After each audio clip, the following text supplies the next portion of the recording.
Hello and welcome to episode 51 of The Weighing Room, sponsored by Tempet, where this week's just the two of us.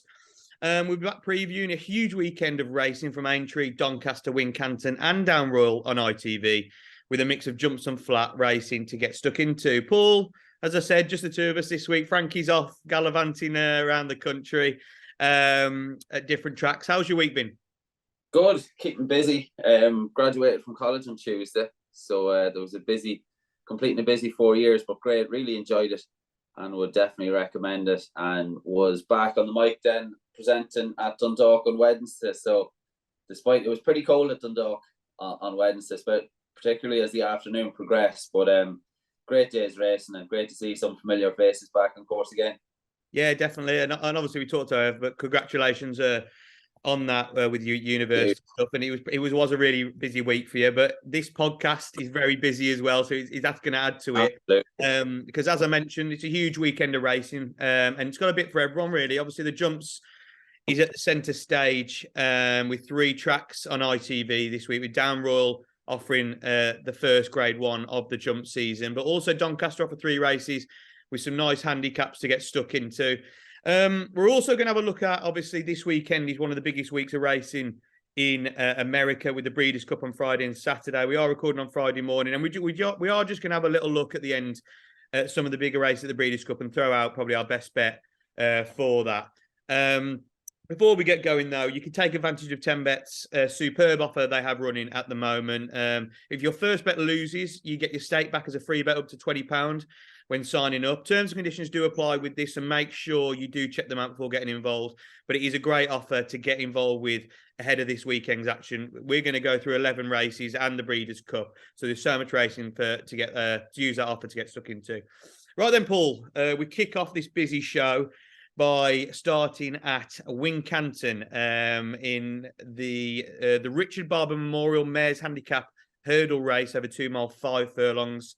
Who do you like in the opener?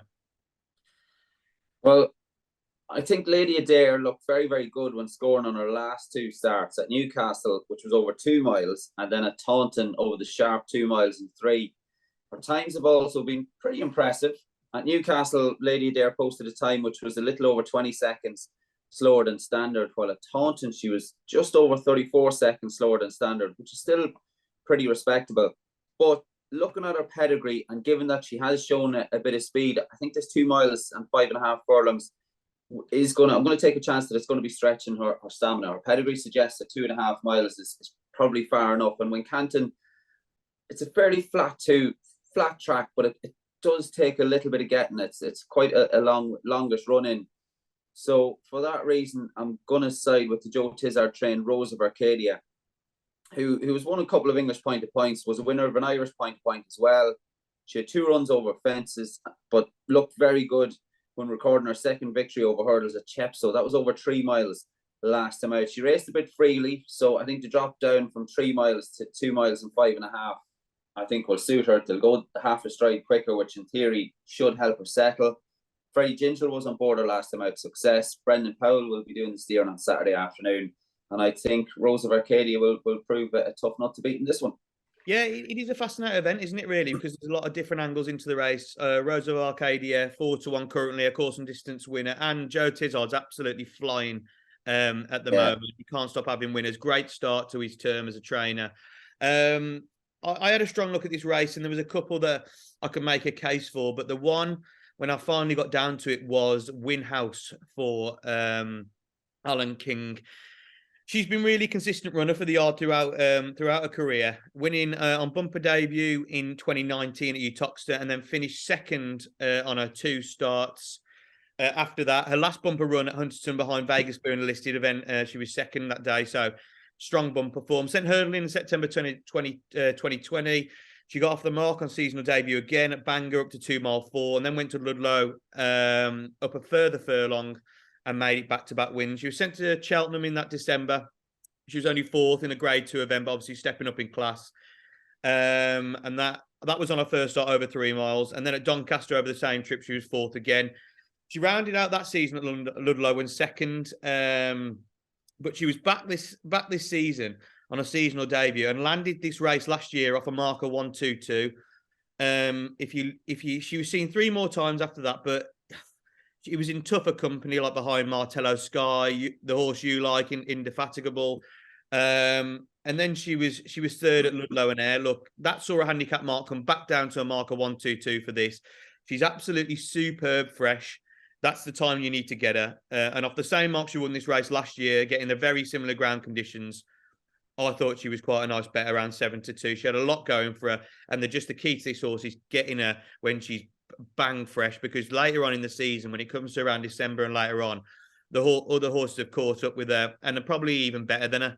But I just think for a race like this on her first start of the season, off 122, I think she's got a great chance.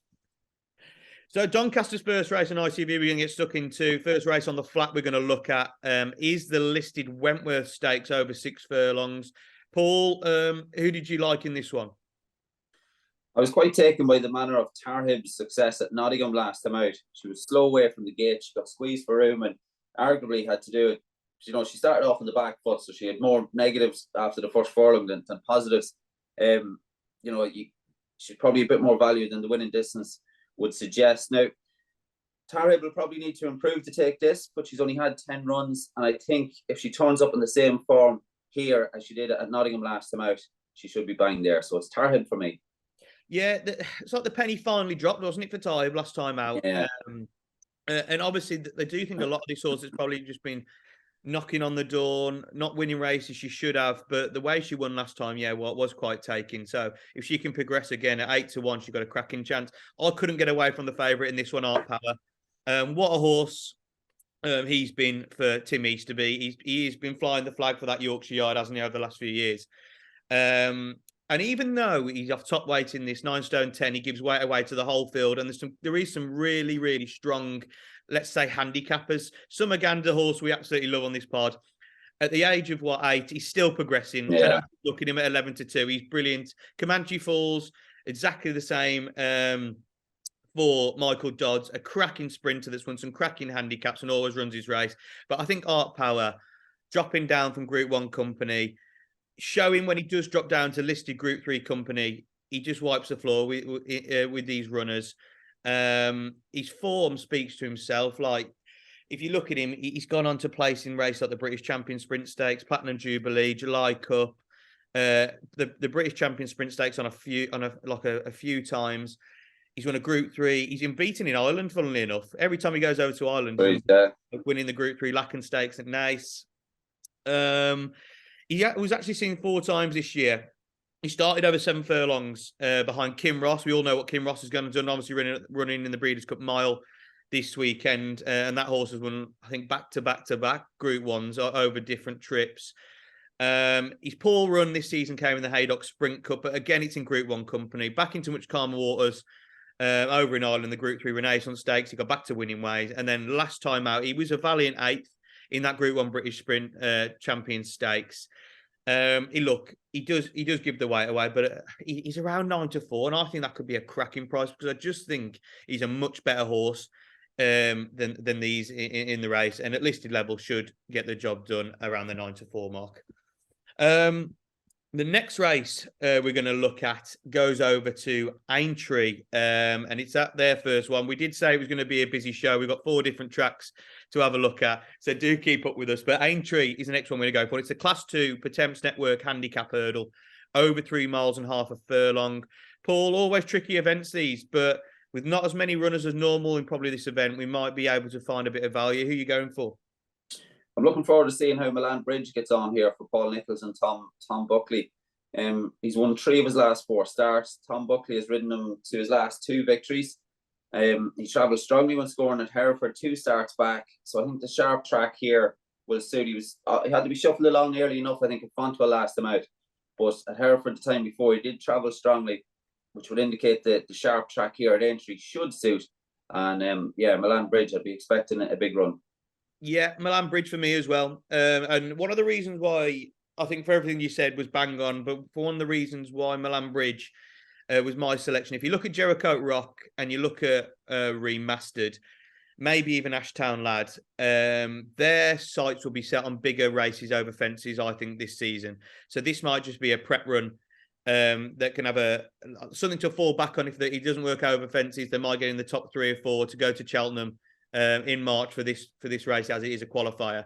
But if you look, I think they're in the Coral, well, the Old Hennessy. They're in that race, so this might just be a prep before that. So I don't think they're going to wanting to really go on and win this. Milan Bridge off a marker 126. To get into the Potemps, you probably need to be in the mid 130s probably this year, because it might be slightly different. So he's a horse that actually needs to win to be able to progress into these type of races. So if just from that angle, from looking down the field, Milan Bridge, he has the form to go close in this race, and also has that angle that he needs to win to up his mark to be able to go to the Cheltenham race. So Milan Bridge, I think he's just been a really smart recruit for the yard, and they've been really, really patient with him. That's what I like. If you look at his first win at Lingfield, you saw off Marble Sands. Marble Sands was bumped into a lot of horses last season, has come out and won already this season. So the form's there. He went up to 3 miles at Kempton, was probably his worst run. But the Hereford of Fontwell, like you said, he was like chivied along a little bit, but he still won easily enough. And he just had such an easy time that I just think he's much better than his marker 126. And like getting that much weight, nearly a stone off the favourite, who I don't think really wants to go and win the race. I just think Milan Bridge was the play in this race around the 10-3 mark. Next up, we're going to have a look at Wincanton. Go back to Wincanton, and in is their 115 Grade 2 Rising Stars Novices Chase over 2 mile 4. Paul, a race. I've seen some nice winners in the past. Normally, Paul Nicholls has a big hand to play, and he does again with McFabulous in this one. Are you with or against McFabulous? Yeah, I'm with him. We've seen reports, seen videos of him schooling on social media and whatnot.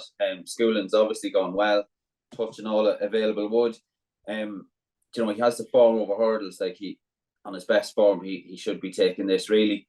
And I think he maybe he's a little bit quirky, a little bit of a thinker. I think in his early days over fences could be the time to catch him, that it's new and it's fresh to him.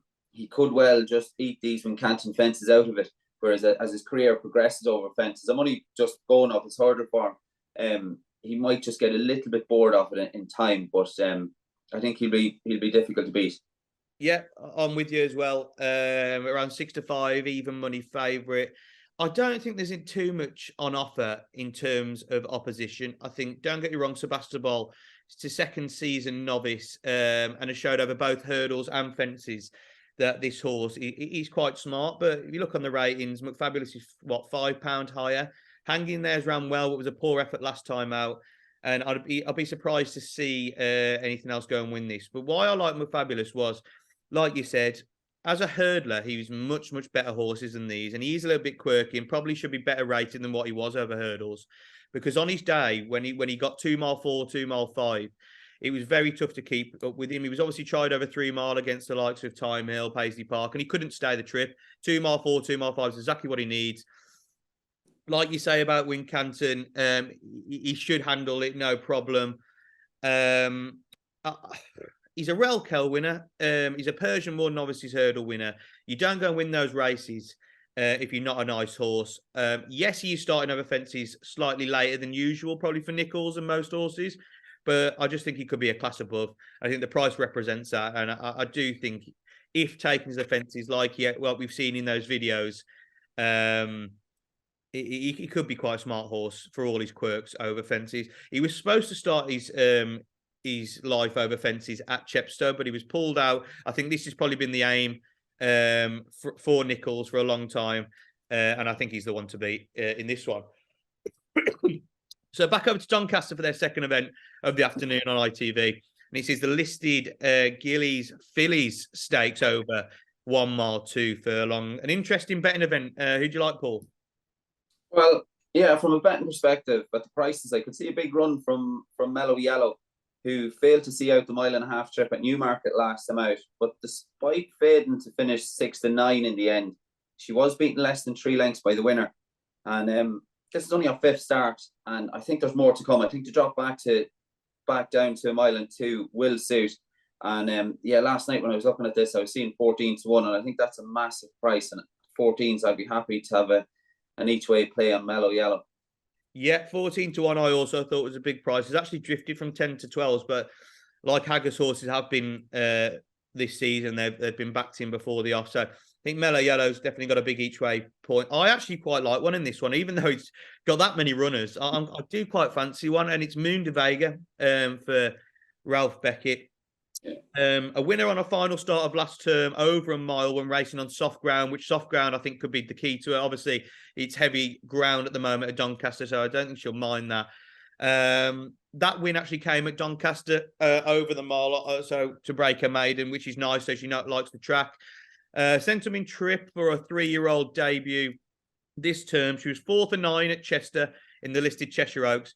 Look at the horses who went and won that. So obviously, Thoughts of June won it. Above the Curves got on to win a Group 1, and obviously racing at the Breeders' Cup. Really, really smart horse that should have won that day.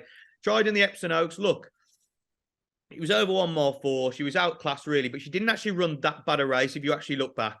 So I've got no problem with that performance. But she went to Newcastle in June and finished 4th of 9, dropped into a Group 3 over 1 mile 2. She should have ran better than that. Since then, she's been given a break. She's back for this event. Look, she's back into a listed company, and I do think heavy ground 1 mile 2 is her optimum conditions. I think she could be a class above this field. I do respect Sweet Believer at 4 to 1 off the back of her last run. I think 1 mile 2 will be no problem for her. But Moon de Vega at 5 to 1, each way bet to nothing. I think she could just be a class above this field.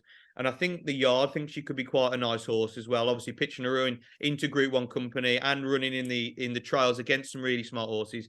I just thought she was really, really interesting off the back of a break. So Moon de Vega at 5 to 1 for me in that Doncaster event.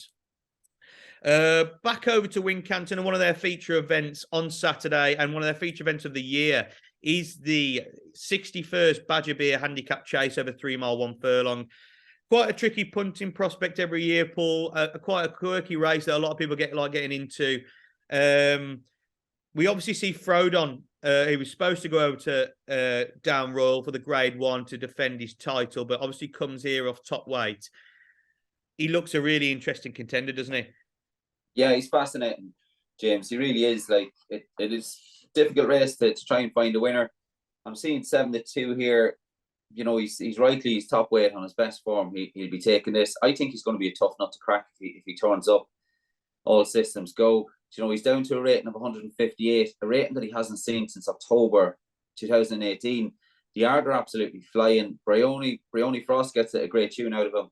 And he's got a great record when fresh. And I think if he's on a going day, if he gets out in front and gets into a rhythm, I think he's going to be tough to pass. Yeah. Sorry, I'm with you on this. I think Frodon, I looked at this race and I've got 2 opinions on it. I have judged it because I honestly think the 3 horses at the top of the market are much better than the rest of the horses in the field. I know we've seen big prize winners of this race, but honestly, Frodon and Rio and Cap de Nord, I really do think will be the 1, 2, 3, and I don't know in what order, but I've gone with Frodon and Cap de Nord. Cap de Nord at 6 to 1 is an each way bet to nothing, because his marker 132 is there to be exploited for me. I know Christian Williams thinks a lot of this horse, and off 10 stone 2, getting that much weight, I think could run an absolute cracker. But I'll touch on him more in a sec, so I just want to keep on Frodon. Frodon at 7 to 2, look, it's shorter than what I wanted to probably back him at. He was 12 to 1 anti-post. Obviously, a lot of people thought he was going to go to Down Royal, but the ground's gone soft. It might even go heavy, depends how bad the rain is over there. But this ground's absolutely perfect for him. They've obviously watered a lot, but it's still good ground. There is a bit of rain expected, but I don't think he'll probably get any worse than good to soft. Be no problem for Frodon. Yes, he is top weight, but he's won handicaps off top weight in the past. He's a multiple Grade 1 winner, King George winner. Obviously won that race at Down Royal, the Ladbrokes Champion Chase last year. He's just a much, much better horse in this field, even though he's 10 now. Like you say, he's marker 158. He went down £6 for his run in the Ultima, which is flabbergasted me. We talked about Botox as at Cheltenham when it only went up £1. Look, didn't win the race, but ran a big race. I think this is another handicap plot. I don't understand why going down £6 for that Ultima down to 158 when it's a horse that retains all Grade 1 ability and was being aimed at a Grade 1. I think the marker 158 is so lenient that you can't leave him alone in this race. Like you say, Paul, he goes well, really fresh. He's won on seasonal debut. He's won 4 of his 6 events starting out. So he's just got so much going for him. Look, 7 to 2 is probably as short as I like to go with him. if you can get 4-1, maybe even 9-2, slightly drifts, but I don't think he will. I think that's an unbelievable price, because I think you could go from the front and just batter this field and say, come and catch me. But I do want to give a mention for Captain Ord from an each way perspective. This horse has fluctuated throughout the weights. And just has got a lot of really nice form. Obviously, behind Royal Pagaille, that's obviously gone on to finish fifth in a Gold Cup, and was a winner when getting back to a nice mark last year at Kempton in February, back to a mark of 127. He's only up to 132 here. He had his customary run at Chepstow before this race, like he did last season. I think he was fourth in the race last year, not far behind the winner. Off a mark of 132. He was off a mark of 135 last year. He's £3 lower than his mark. I just think he's going to run a big race at 6-1. I can't have him out the places. So Frodon to go on and win it for me, but Captain Ord to be very close in behind, if not go close with Frodon getting all that way. I think this year you get a much easier picture than probably you have in the past, because you don't have the likes of Frodon, do you, in this race normally? You have hardened veterans that go over 3 mile, that slug it out. And they're all fluctuating with each other, and different horses go and win this race. But I'm quite strong on Frodon on this one, and Captain Ord to go close as well. So Aintree's big event of the afternoon sees the classy Grand Sefton handicap chase over 2 mile 5 furlongs. Paul, a race over those like national fences. Obviously, you've had a spin round them, and you've told us some stories in the past about how you should ride. So obviously, you could have a good idea about how some of these jockeys are going to go. The top of the market, Broken Halo 92 for Paul Nicholls. Like we've mentioned, he's absolutely in flying form. 2 for goal for Kim Bailey, a hardened, absolute battler 9-year-old. Jackamar for Milton Harris at 6-1. Al Dancer, who's been a frustrating horse at 7-1. Senior Citizens ran well in this race a few times, 7-1. Lifetime Ambition for the Irish and Jessica Harrington, 9-1. And then it's 10-1 bar the rest. Paul, a really nice event. Who do you like? I think Senior Citizen has a serious chance off his handicap mark of 140, carrying just 10 stone 9. He's been placed over course and distance. His record around these fences without winning has been pretty good. So I think he has to be bang there. Jockey Adrian Heskin is exceptional over these fences as well. So he ticks a lot of boxes for me. And I just think carrying 10 stone 9 with his record round here, I think Senior Citizen has to come into the reckoning. One of the bigger prices mentioned before in the past about jockeys having a great record in this race. Robbie Dunn rides one at a bit of a price for Kieran Murphy, Jack Hackett. And the team, Kieran Murphy, had a good winner at Dundalk on Wednesday afternoon. And I think they're looking forward to Jack Hackett running over these fences now. And like I said, Robbie Dunn has a good record. He was placed on at a big price on a horse at Dermot McLaughlin's a couple of years ago, not that long ago. So and I think he had to pick him up off the floor at Beechers first time round. So there's, as I said before, there are jockeys that aren't. Some are looking forward to this more than others. And I think the record does speak for that. So there'll be some jockeys come, the closer it gets to 211, they'll be mad to get out, and there'll be some that'll be just a bit quieter, shall we say. So yeah, I think Robbie Dunn's mount, Jack Hackett, for if you're having an each way play, but I think Senior Citizen has to be thereabouts. Yeah, Senior Citizen 7-1. Always runs his race in these types of events, and I think we'll go close. And Jack Hackett 33-1's a nice each way alternative. Like you say, Robbie Dunn on board could give him a good spin. I've also dutched this race with 2 each way prices. The one I like probably the most, and the first, is the Irish Raider Lifetime Ambition for Jessica Harrington. Last season, this horse was known for running at a really decent level, green graded events. Jumped really well on his debut, and now going back into handicaps for the start of his season, I think just could profit off a mark of 151. Showed a good level of form as a hurdler over 2 mile 4. Sent chase in October. He went to Down Royal, got off the mark. If you watch that, he beat Beacon Edge. He was a Grade 1 winner. Vanillier, obviously a Grade 1 winning hurdler. If you look at the way he jumped that day, they must have thought they have a really smart horse on their hands. He was obviously then sent into tough company. He was sent into the Drinmore, obviously a Grade 1. He was then second Blue Lord at Naas. He was quickly turned around at Punchestown, but he ran no race behind Bob Ollinger, Capadano. Obviously, we know they're nice horses as well. And then he got back to finish second and Nace behind Delvino. Stepped up to 3 miles for the first time over fences. He got back to winning ways at Limerick in a Grade 3 event. He then finished the season at the Punchestown Festival in the Grade 1 champion novice chase, went second again behind Capodanno, who I know the Mullins Yard like this year, and probably he's heading for the Gold Cup. He obviously has shown that he wants a bit of a trip. The 2 mile 5 is probably going to be perfect for him on his first start. Like I said, his handicap marker 151. He's here to be exploited, even though it's quite high when it comes to this race. They think he'll jump the fences perfectly. Some horses take to it, some horses don't. Which is obviously his first try at him.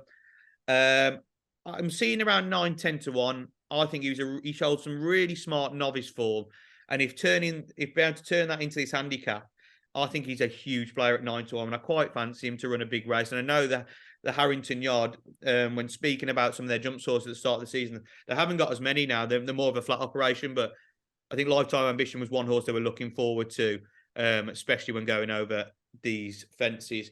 Another one, a bigger price that not many people have heard of, but it really took my eye when looking through this race, and I just want to give a shout to, is Jess Kill for Oliver Greenall and Josh Guerrero. Another training partnership that people probably haven't heard of like a lot, but I just think it's another one that's really interesting around the 12 to 1 mark. He made his debut for the Yard in the Hunter Chase at Ludlow in March this year when beating a decent horse. Then went back to Kempton and made it back-to-back wins. Been sent to France since. Went in May up to 2 miles, 6.5 furlongs with a narrow second. But next time out, got back to winning Wales. He's made it 3 wins from 4. That was in a listed chase. I think the key to this horse is rain. I think Aintree are expecting a bit more rain, and it could be soft ground and maybe even going into heavy if you're looking at the forecast. I think that's exactly what he needs. If you look at his 2 runs on very soft in France, he obviously likes that. And only off a marker 133, I just thought he could be quite a live contender. We don't know a lot about him. He's only 6 years old, still improving. I thought as a left field shout around the 12 to 1 mark, Jess Kill could have a big shout. I just thought he was an interesting. Going to break in there, James. Just interesting. Henry Brook has a good record over the fences as well. I know he was leading the fields a few years back on one of Donald McCain's, and he got carried out by a loose horse. But generally, his record's pretty good. And as is Ollie Greenall's and Josh Guerrero, their completion record I think is pretty good back in their riding days when Ollie was one of the leading amateurs and Josh was based with the Hobbs team. So it's interesting. He's obviously showing the right signs as an Aintree horse at home. So it mightn't be a bad shout, that one. Well, that's even better to hear that. That's even better news. I hope. That 12 to 1 might look quite nice. But yeah, I just thought from the angles I looked at, and obviously it's nice to hear that as well. It just looked quite interesting going from Hunter Chases running on really very soft ground in France. I just thought a lot of people, because they probably haven't, from a training angle, haven't heard of the trainers, he might be a bigger price than what he should be, and might just get a nice spin round. Like you say, Henry Brook obviously has a good record around there. So yeah, those are the 2 I'd play. Lifetime Ambition 9 to 1 and Jess Kill at 12 to 1. So Down Royal have just the 1 race on ITV this Saturday, but a cracking 2 days of racing. The Down Royal meeting is every year, where Gordon Elliott seems to clean up every year. And the feature race for the 2-day meeting is the Ladbrokes Champion Chase. First Grade 1 of the jump season in Ireland and the UK.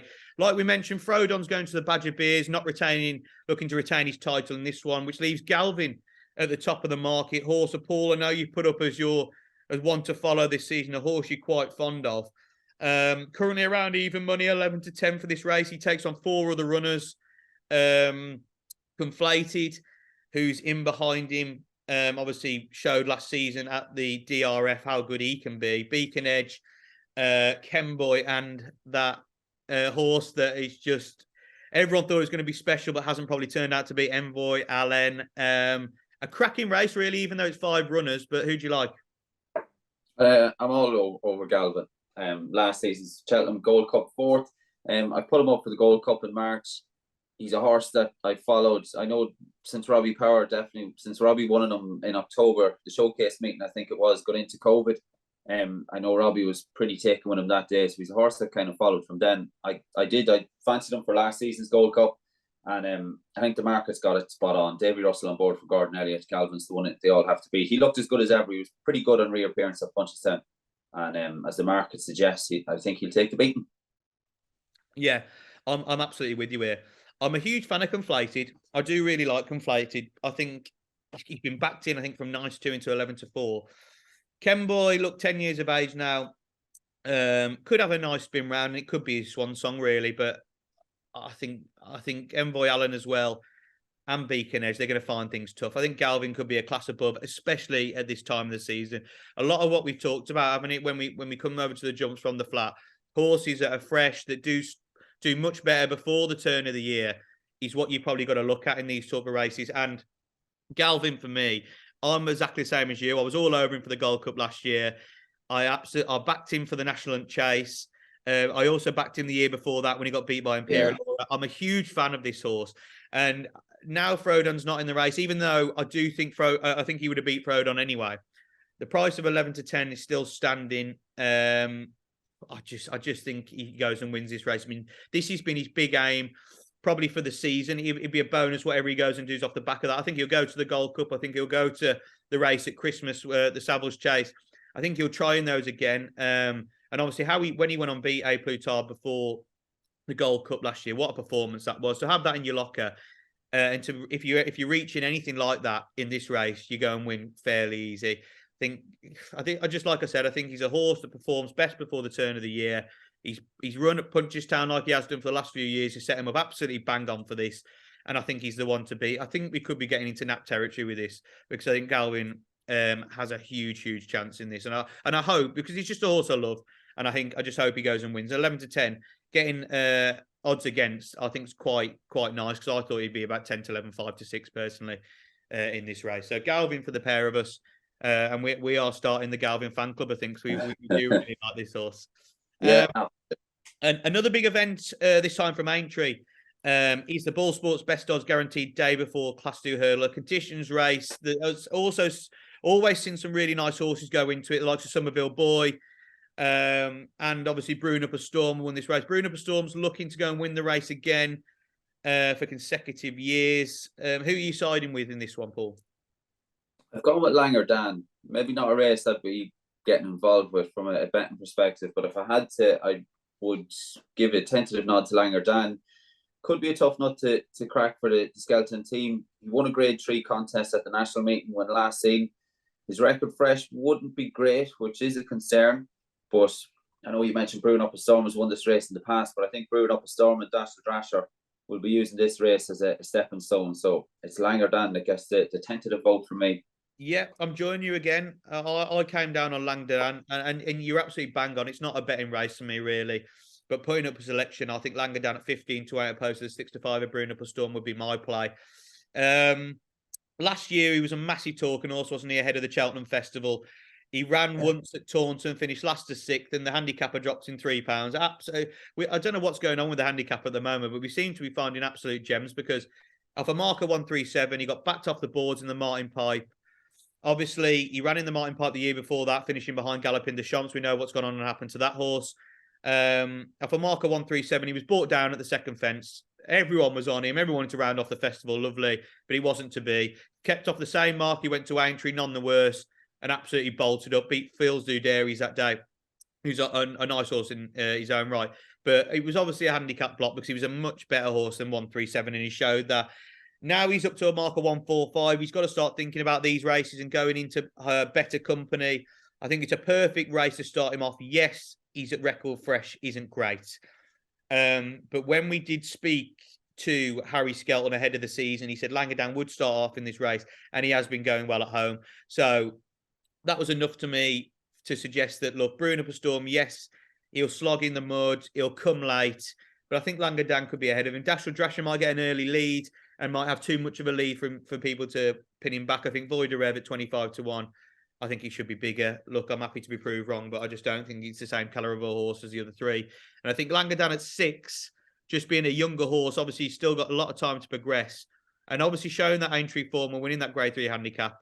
I just thought at 15-8 it was probably the play. But like you said, it's a tentative nod, because it's a 4-runner race. It's quite nasty, really, because you can make a case from different angles for a few of them, and it's probably a watching race. But if having a bet, Langdon at 15-8. So Wincanton's final event we're covering, it's another small fielded event, but it is the Grade 2 Elite Hurdle, a race that So Royal is looking to win for the 4th time. Me and Frankie both put this horse up when running at Kempton at the start of the season, even though 10 years of age. Now, we do not discriminate really for age on this podcast, but So Royal at the top of the market around 11 to 10, looking for the fourth time. Can he go and do it, Paul? I think he can. He's been a marvellous servant for connections for the double green, Alan King and Darryl Jacob. He's got the graded form in the book. He was beaten a length and a half by Not So Sleepy in the Fighting Fifth last November. In the Fighting Fifth the year before, he was beaten a little over 4 lengths by Epitant. He looked as good as ever when taking that listed event at Kempton last time out, and I think So Royal will win. It's tough for me, this one, because I don't like going against horses that I love, but I am against So Royal in this one. And it's just solely from a progressive point of view of Nappers Hill. And surely it's at 9 to 4, you want to have a crack at So Royal at 11 to 10. And look, he has got everything going for him. He just turns up and wins this race year after year after year, winning that Kempton race. And then he goes into the Fighting Fifth and other races and gets found out a little bit against better horses. But he's, like you said, he's been a brilliant servant, So Royal. But I'm going to give a chance to Nappers Hill here. And another factor is the form of Nichols already this season. He's absolutely flying. Nappers Hill was a brilliant bumper horse, and he's just progressed throughout his seasons. He won 3 bumpers back to back. He finished on the Grade 2 bumper at Aintree, seeing off Grade 1 winner Stage Star, who won the Challow. Obviously, come out and won over fences and looks quite a smart type over fences. Now sent hurdling in October 2021, landed his first 2 events with ease at Chepstow, and then under a penalty. He lost his unbeaten record at Ascot in the December. It was in the Grade 2 Kennel Gate, but that was behind John Bon. John Bon's obviously finished second to Constitution Hill and obviously gone on to win a Grade 1 at Aintree. 6th of 14 in the Betfair Hurdle. He didn't run a bad race at all, but then he lost the plot slightly then. He only beat 2 home at Sandown in a Grade 3 handicap hurdle final. But he got back on track at the end of the season with just 2 runs in easier events. He won at Newton Abbott and Sandown. At the Sandown race was the championship final. And the form of that race took a massive boost. Back for another year this season. He's kept over hurdles. He was stepped up in trip on his seasonal debut at Chepstow, where he won last year. That was in the Silver Trophy handicap. He won going away. If you look at the form of that race, it's turned out really well. The second has gone on to win a nice race. And the 7th, Proschema, won last weekend at Wetherby, stepping up in trip. Absolutely bolted up in that Grade 2. He gets weight off So Royal. He gets £6. He also gets £3 off Night Salute at 15 to 2. I just thought he might be the value angle at 9 to 4. He's already a course and distance winner at Wincanton as well. So I'm going to have a little go on Nappers Hill. But look, he's probably one. It's a tentative vote again because I am a massive fan of So Royal. But just at the prices and for the reasons I've explained, I hope Nappers Hill goes well and keeps Nichols' yard form flying. The last event of the 11 feels like forever since we started this show, but the last event of the afternoon on ITV is the big one from Doncaster, back over the flat, and it is the November handicap. Paul, a really, really tricky one from a punting perspective, as it is every year. At the top of the market, we have the John and Thady Gosden trade, Isra, for Shadwell Estate. We have Nathaniel Green around 7 to 1. Tritonic, obviously both good on the flat and the jumps, at 9 to 1. Metier, a nice horse over the jumps at 10 to 1. And then it's 11, 12 to 1 bar those. Quite a tricky one, like I said. Who do you like? I'm going to stay loyal to All Right Sunshine. He was a horse I tipped up at Ascot at a big price when he finished 4th at the Royal Meeting back in June. He's a last time out winner, which was at Ripon back in July. He comes here a fresh horse. Given that he's had a short break since that victory at Ripon, I'm going to guess the connections have targeted this race from then. Give him a break to freshen him up. You know, the Keith Dalglish team, they certainly know the time of day. All Right Sunshine is a hold-up performer, so we will be hoping for a little bit of luck here, but I do think he is capable of a bold show at a price. So it's All Right Sunshine is me each way selection in this one. Yeah, 22 to 1. Horse, you probably couldn't leave when it's a big price in a big field, so you've got to have a go each way. And there'll be extra places on offer everywhere. So yeah, a good show around the 22 to 1 mark. I've dutched this race like I have with a few, obviously a big field. From from a win point of view, drawn in stall 21, which is seen to be a nice draw in this race, is Isra. Look, this horse, I know it's 11-4 short price, sorry, in a big fielded handicap, but I think this horse isn't a handicap horse. I think it's a group horse in a handicap. I think he's still well enough a marker 106, and just has so much going for him. He was a smart juvenile winning on debut at Doncaster, beating Savvy Victory and Fantastic. Both turned out to be nice horse. He then went to Salisbury and finished second under a penalty in his juvenile career. He made his debut this term at Newmarket, went 3rd of 7, stepping up to 1 mile 2 behind Educator for William Haggis, who just got the job done that day. He then went to Newbury to get off the mark for the season in the London Gold Cup handicap, off quite a lenient mark. He was up to a mark of 95. He was 3rd in the King George, the 5th stakes handicap at Royal Ascot. That was obviously behind Secret State and Deauville Legend. And we know how progressive they've been this season. Deauville Legend going on to place in a Melbourne Cup. Sent back to Ascot in July. He was 3rd of 3 in a small field of handicap. Something was amiss that day. He's been given a break. He returned to Doncaster in October, a track he's won at before, for marker 99. Also on heavy ground, which is the conditions he'll get on Saturday. And off the marker 99, he absolutely bolted up £7 for that to a marker 106. Again, getting heavy ground. Again, over a course and distance he likes. I thought it was hard to really pick holes in Isra. And I know he's short 11-4. And he was slightly bigger, around 3-1, 7-2. But 11-4, I'm still happy to take. And I just think he's a better class of horse than these. And at stall 21, he's a big player. From a different angle, definitely an each way angle, and a really, really interesting contender down the bottom of the weights is the Emmett Mullins trained Teed Up. And I think, like his namesake, he has been teed up for this race. Emmett Mullins is absolutely flying over in Ireland. That's some nice winners. Obviously, he had the Grand National winner, Noble Yates, getting back to form at Wexford I think it was this week. Yeah. But this horse is another that's a jumps horse by trade. But it's dropped back to the level and off a lenient mark of 82 could have a big showing. Emmett Mullins also, when sending horses over to England from Ireland, I think he's rocking about a 20% strike rate over both jumps and flats. So he's a great target trainer that really is quite shrewd when it comes to these handicap races of getting a horse off a lowlier mark than probably what he should be off, and running a big race. So Teed Up was given one prep run back on the flat ahead of this race, and he was 9-16 in a big fielded handicap at Leopardstown. He's not been penalised for that at all. You normally see the English handicapper of late put horses up for absolutely nothing. But off the same mark of 82, Franny Norton's on board. He's weighted 8 stone 6. Drawn in stall 20, right next to Israel. Like I said, the higher you go in this is normally the better. He's a bit of a left field shout, but I just thought he was interesting at 12-1. A very big each way player for myself in that one. Right then, that's all the UK races covered, Paul. That's the 11 we've gone through. Obviously, we've tipped up a lot of horses there. But now we're just going to have a quick talk about the Breeders' Cup. Obviously, we mentioned at the top of the show. A lot of people like getting involved in this, don't they? It's at Keeneland this year, offering 2 great days of action across the Friday and Saturday. Paul, I know you like the Breeders' Cup, a meeting you've mentioned before when we were just having a chat. What's some of the standout races you're looking forward to, and have you got a nap for the weekend?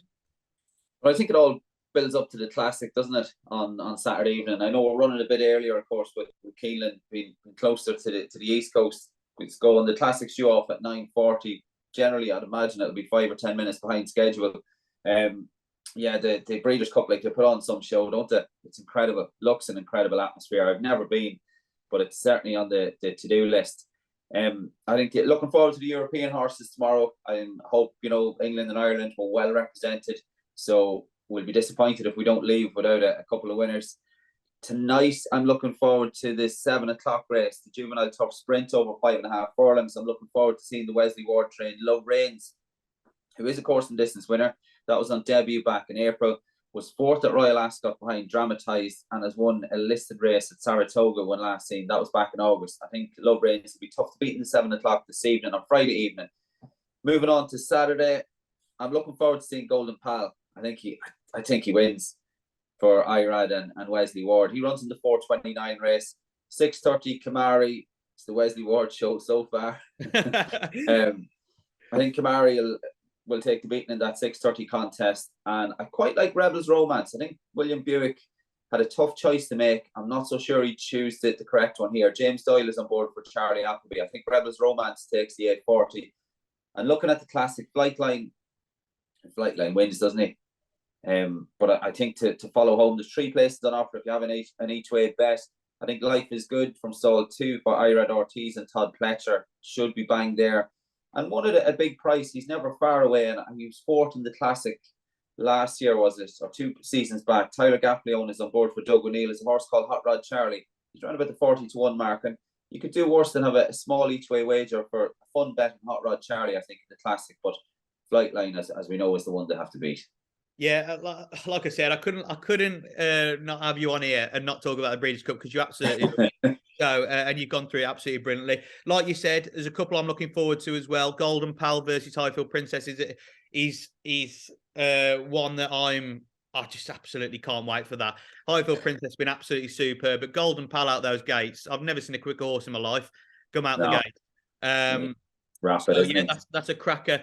Obviously, the 2 Godolphin Horses Nations Pride Rebel Romance, that's going to be, as Buick made the right decision, we'll have to wait and see. That's going to be a cracking race. I don't think it's the greatest Breeders' Cup turf ever. We've seen likes the Naval, Magical running races like that. So it's probably not the best, but I'm still looking forward to that. And like you said, what everyone's saying on all the interviews this week about Flightline, I just can't wait to see. Look, it's a short price. I think about 4 to 9. And you probably, if you want to have a bet in the race, you want to go for an each way player. But I just can't wait to just see how good this horse is, because obviously when we're watching American racing, it's obviously going off later, probably when we're asleep over here. So you're watching everything back. But if to watch this live and just see this horse hopefully pull away from some even better horses, could be really special. The one I'm going to put up and probably my nap for the 2 days is Modern Games in the Breeders' Cup Mile.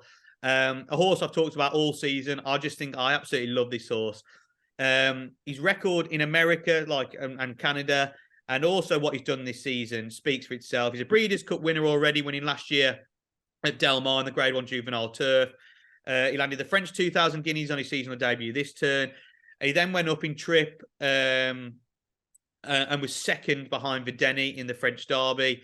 He obviously, Videni was second in the Arc and he was third behind Videni that day. So that was really nice form. No Goodwin stepping down to 7 furlongs. I think it was in the Prix-Jean Pratt at Deauville, but was second to Baaeed in the Sussex Stakes, back over a mile at Glorious Goodwood. As I said, he went over to Canada, landed more Grade 1 glory in the Woodbine Mile. And then, look, I don't think he was actually supposed to run I think it was the QE2, wasn't it? I don't think he was supposed to run it at the British Champions meeting. But because Appleby and Haggis were so tight in the Trainers' Championships, he wanted to eke out all the prize money he could. Ran a cracking race, finished second on soft ground. He loves the ground quick. He'll get that at Keeneland. He comes from stall 4. You probably couldn't pick a better stall. And I think Modern Games around 2 to 1, 9 to 4. I think it's an absolute cracking bet. But like you said, there's plenty of unbelievable action across the card. So we hope we've covered that as much as we can. But obviously, we don't want to go on forever. Right then, Paul. Nap time. We've got a lot of races. It's going to be hard to pick one down. Last week, obviously, we started the new naps table for the jump season last week. You and Frankie both blanked last week, but my each way pick on T Clipper, he got third, so returned a £2.50 profit. So I am in the green, even though it's not much. So hopefully we can do better this week. Frankie, he's going to send over his nap, and we're going to put that live as well. My winners enclosure nap is Brewing Up a Storm in the 245 at Aintree. Only a small field, tight in the betting between Brewing Up a Storm and Langadan. I think Langadan's ability is limited maybe to those handicaps. We all followed Langadan into Cheltenham and then on to Aintree, but I think his ability might stop there, whereas Brewing Up a Storm is just a cut above and really should be winning races like this in my opinion. So it is tight in the betting, but for me, Brewing Up a Storm gets the nod and is my nap of the weekend. Paul, for yourself, who are you going for? Not my nap, but there's a horse running Friday evening in the 7:30 at the dog. I can't get off here without giving one for the dog. Yeah, you got to. We've got the Ger Lions Colin Keane combination with Juncture, who was third in a Group 3 at the Curragh back in August. Was only beaten 3 lengths by the winner. Has a good draw in stall 6. I think Juncture will take the beating in the 7:30 at Dundalk on Friday evening. My nap for the pod this week runs in the Elite Hurdle, 3 o'clock Wincanton Saturday afternoon. and with So Royal. Yeah, it'll be a very popular winner going for his 4th one. So Royale for you at Wincanton. Oh, I found this tough. I've got 2, and you know what? I had 4, but I've whittled it down. I've whittled it down to 2. It's either Galvin in the down Royal, or it's Art Power at Doncaster in that listed race. I'm going to go for Galvin. I think a horse will both really want to win. Obviously, we've explained why we think this horse can go and win. He's better at this time of the season. He's had a brilliant prep run. Other horses are making their first runs of the season. And I just think he's a classier horse than these. So Galvin around the 11 to 10 mark at Down Royal in the Grade 1 to land another Grade 1 for Gordon Elliott.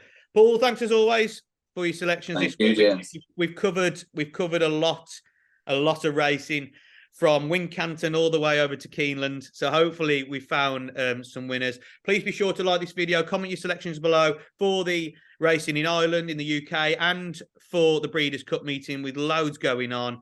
And also be sure to subscribe to the Whiz Enclosure channel, because as we've mentioned, there's plenty of content on there. There's a new interview with Gavin Lynch, if you haven't gone and seen. It was really fun to catch up with him ahead of the jump season. And it's a really fun watch with some great bits of knowledge in there. But Paul, all the best for the weekend. All the best for the weekend, everyone, where everyone's back in. And thanks again.